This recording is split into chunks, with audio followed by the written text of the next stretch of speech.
Luxury is one of those categories where, based on our recent survey, we are planning on seeing some recovery during the Black Friday season. It was one of the categories that when we surveyed Yeah. across, we saw increase in spend.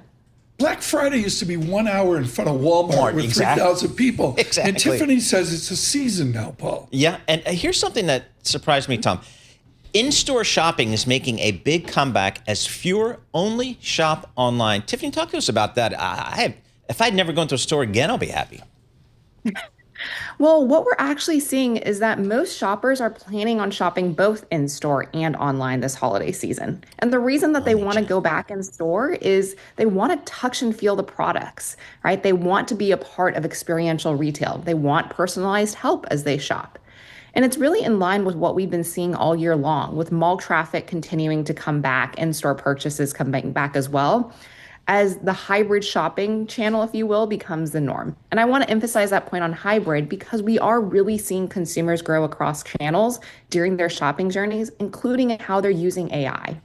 All right, so talk to us about AI. Can AI like kind of make my shopping list for me and kind of go and buy the stuff for me?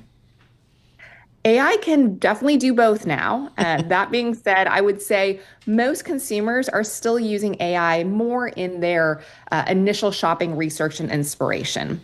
And we actually found that about 50% of Right. consumers plan on using AI in this holiday season. I'm addicted to it. Had to do a search yesterday. You ready? Dark chocolate. Okay. I know nothing about dark chocolate. I grew up with Bosco. Yes. Okay.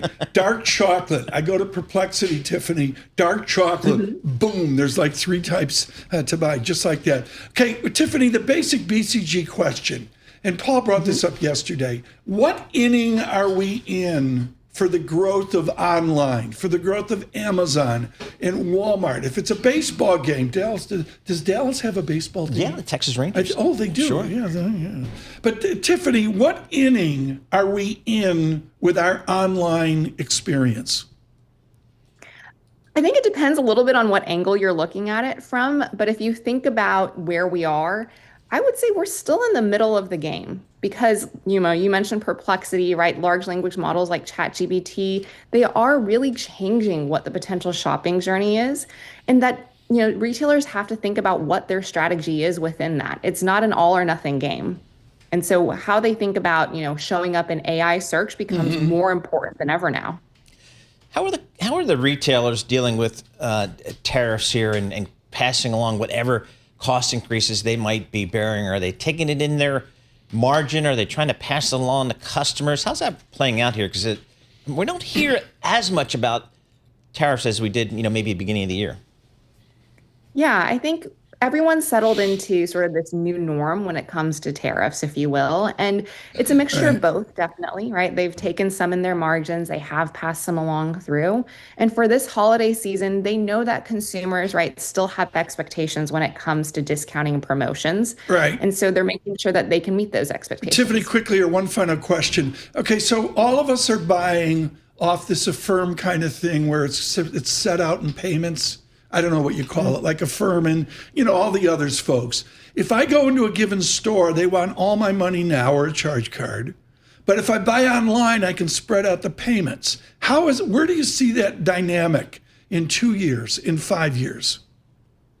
Sure. We've seen actually a stabilization in the buy now, pay later trend. So while there's still a consumer and still categories that's going to play a meaningful role, I think we're seeing it balanced with those desires to go in store that I was talking about and the benefits that you get when you go in store. Is Highland Park, I've never been. Tiffany, in Dallas, Highland Park is that's sort of like where they invented one-stop luxury, right? We do have a really lovely shopping center in Highland Park that has a lot of great luxury stores. Give us one experience. Come on. Not using the BCG Amex. I mean, what's your favorite store? Well, I must admit, my favorite store in Highland Park is actually a bakery. So it's called Bird Bakery, and I love the baked goods there. They make an excellent scone. Great. You get to come back on the show. Michael Barr says, bring her back. Tiffany Yeh, thank you so much with BCG Dallas here.